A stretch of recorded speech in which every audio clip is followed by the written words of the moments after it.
Assalamualaikum and a very good day. My name is Noor Aina Billah binti Abdul Malik as the third presenter for this topic. So I'll be presenting about 4.2, which is the Technoethics in part 1. Moving on into the next slide, the list of contents in this subtopic. I'll be discussing about 4.2.1, the definition of technoethics, what are the technoethics and what all sorts that you need to know in this technoethics. Next, 4.2.2, which is the history of technoethics, where the word technoethics come out and what the term coined out. And the last one is 4.2.3. I'll be discussing about types of technoethics that you need to know and you need to improve your information. What is technoethics? Technoethics, or also known as TE, is an interdisciplinary research area concerned with all moral and ethical aspects of technology in society. Most people agree that technology drives our society, but precious few think about the way that technology changes our society, our morality, and our ethical being in the more than human world. Basically, in this technoethics, it discusses about the misuse of the technology that has been driven in our society in nowadays. It draws on theories and methods from multiple knowledge domains such as communications, social sciences, information studies, technology studies, applied ethics, and philosophy in order to provide insights on ethical dimensions of technological systems and practices for advancing a technological society. Moving on into the history of technoethics, tracing its origin back to the late 1970s, TE emerged as an interdisciplinary field tasked with the job of answering the difficult question posed earlier. As we can see, in 1971, Norman Framley, a chemical engineer and theologian, used a word of only one last letter, tech ethics, to argue general ethics of technology from a Christian theological perspective. In 1973, Britannica Book of the Year defined the same term without referencing Faramelli as indicating the responsible use of science, technology, and ethics in a society by technology. And the last part of this historical of technoethics, which is in 1977, the term of technoethics was officially coined out by the Argentinian Canadian philosopher Mario Bunchi to appreciate technologists and engineers to develop ethics as a branch of technology. They arguing for increased moral and social responsibility among technologists and engineers concerning their creation. In Bunge's statement, the technologists must be held not only technically but also morally responsible for whatever he designs or executes. Not only should his artifacts be optimally efficient, but far from being harmful, they should be beneficial and not only in the short run, but also in the long term. It is believed that technologists are responsible for ensuring that their technologies are optimally efficient, not harmful, that its benefits are lasting. The field distinguishes itself from other branches of applied ethics by elevating technology to the level of living things. However, it also builds on knowledge from wider ethical inquiry as well. TE has many sub-areas, for example, Internet, computer, biotech, cyber, and nanoethics. In this slide, this is the last part that I'll be discussing in this presentation, which is the types of technoethics. So, without further ado, let's get started into the topic. The first type of technoethics is human enhancement. Human enhancement is the use of technology to change the human body. The techniques used in this human enhancement, such as human-machine integration and genetic engineering. Human-machine integration is interface consists of hardware and software that allow users' inputs to be translated as signals for machine. In turn, they provide the required result to the user. While the genetic engineering is the process of using recombinant DNA or rDNA technology to alter the genetic makeup of an organism. Human enhancement technologies are opening up tremendous new possibilities, but they are also raising important questions about what it means to be human and what is good or bad for our individual and collective well-being. Over the last 30 years, the evolutionary status and trajectory of the human species has been brought into question by rapid progress within the fields of nanotechnology, biotechnology, information technology, and cognitive science. However, it's somehow still in debate among lots of people due to the great number of ethical inquiries. This has been attract considerable attention from the scholars, the media, and the policymakers alike, each of whom have been debate the ethical and moral desirability of such circumstances and the practical social and legal implications arising from a culture of human enhancement. As a result, human enhancement has become a competitive race between nations and individuals that leads to the human extinction. As we can see, from the human enhancement, which is the use of the human-machine integration, has been made the process doesn't require the human involved in that processes anymore. So this will lead an impact to the society, and of course it will lead to the human extinction. So basically, human enhancement is considered as an existential risk. Secondly, over automation. When does automation decrease our life qualities? Over automation is automation that creates inefficiency often by failing to consider human factors. In a simple word, automation is the process of replacing human labor with machine labor. Automation is present in these modern businesses, small and large, ranging from subtle features in common software applications to more obvious implementation like self-driving vehicles. In the last decades, there's been a huge acceleration in the rate technology is being developed and delivered to companies and individuals. With the new code libraries, standardized frameworks, and inexpensive infrastructures, technology has become almost too easy to build. However, it somehow gives a big impact to our society, which is uh, which is the less manpower need in this industry. For examples, over automation can be seen in user interface or known as the UI. It automates things that most customers prefer to control. This will result in poor product reviews and low sales volumes. Next is the automated customer service. We can see this automated customer service at the bank, which is the technology control the service, which giving a low result of customer satisfaction and high churn rate. And the last one is the automated bank mortgage, which is the less sophisticated and capable of detecting risk as compared with traditional interaction with clients.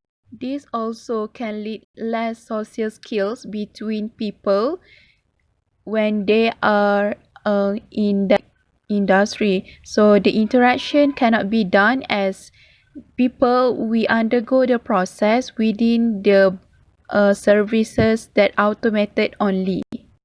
Next, the precautionary principle. Who decides that a new technology is safe to use? The precautionary principle provides a legal and ethical guideline for all the products, technologies, and materials before release them on the market. The precautionary principle enables decision makers to adopt precautionary measures when scientific evidence about an environmental or human health hazard is uncertain and the stakes are high. It will make sure that all harmful materials are not be released to the public or environment until they are safely proven. Besides, the precautionary principle divides opinion. To some, it is unscientific and an obstacle to progress. To others, it is an approach that protects human health and the environment. Different stakeholders, experts, and jurisdictions apply different definitions of the principle, mainly depending on the degree of scientific uncertainty required for the authorities to take the action.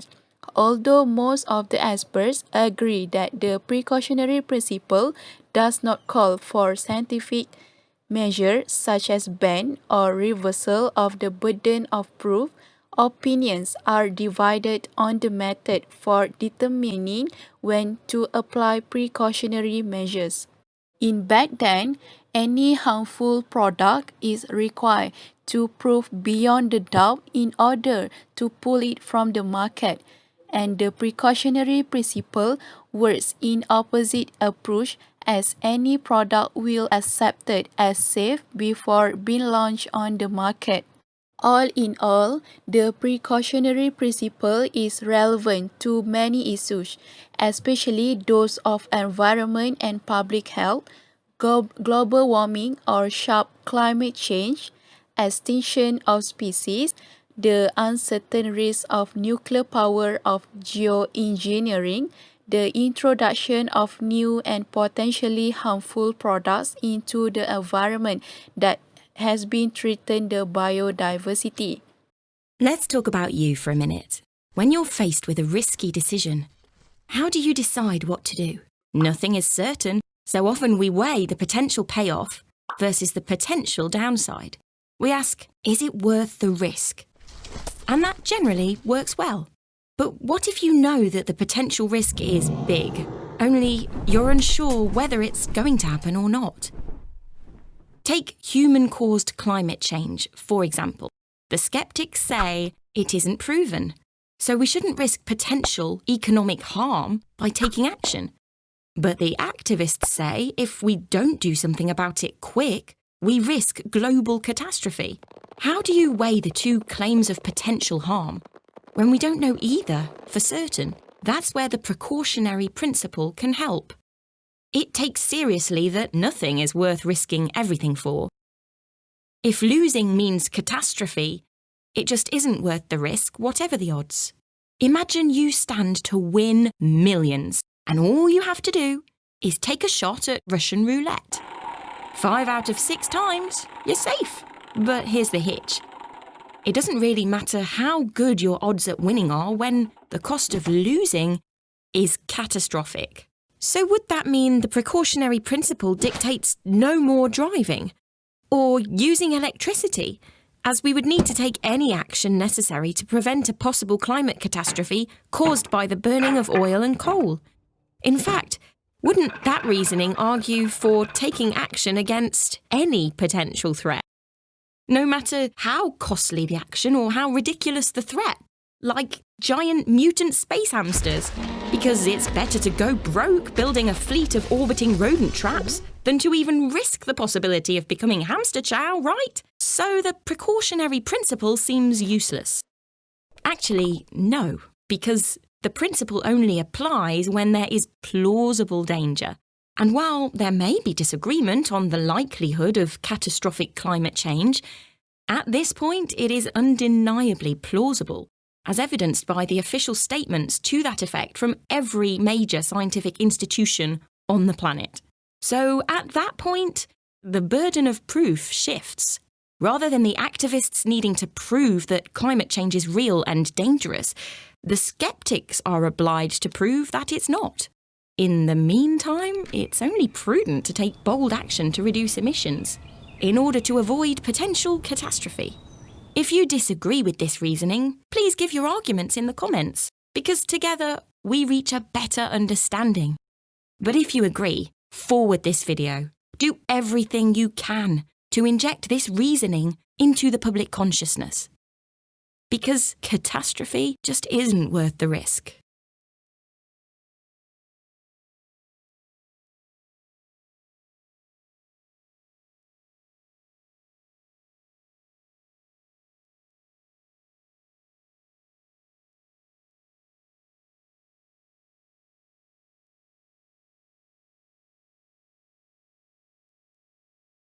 Digital rights. What is digital rights?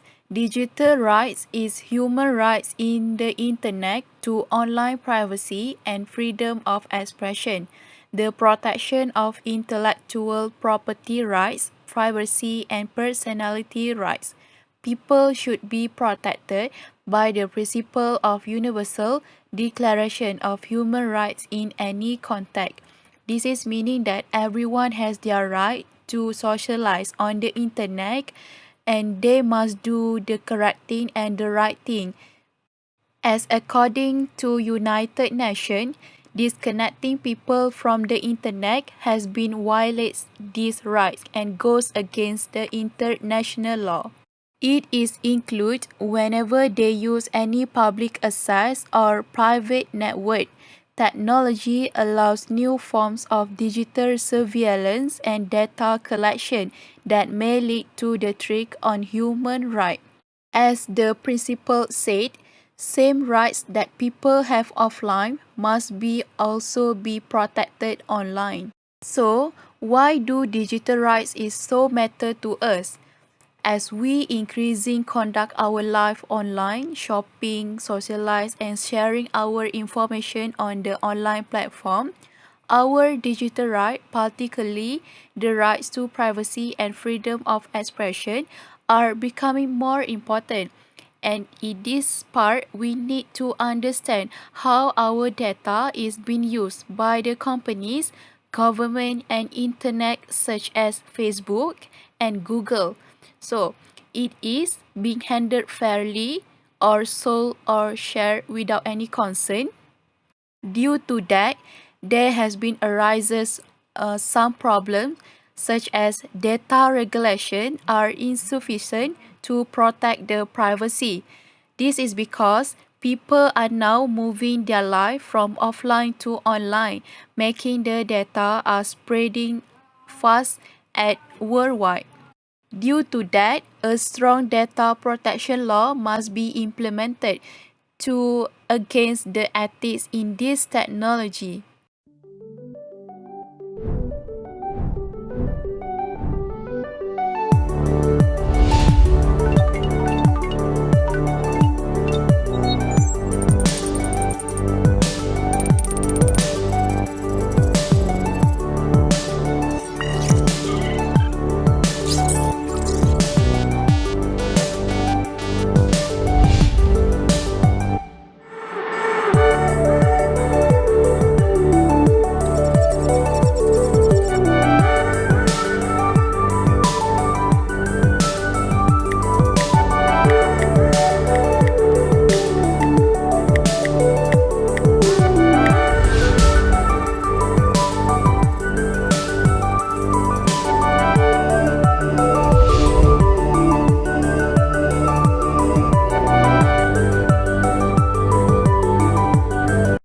In this slide, the videos for digital rights for your further information.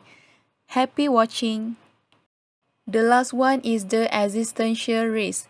Existential risk is the technologies that may lead the threat to global life quality or life to an end. The outcome would be the negative results that quality of life depends solely on a global basis.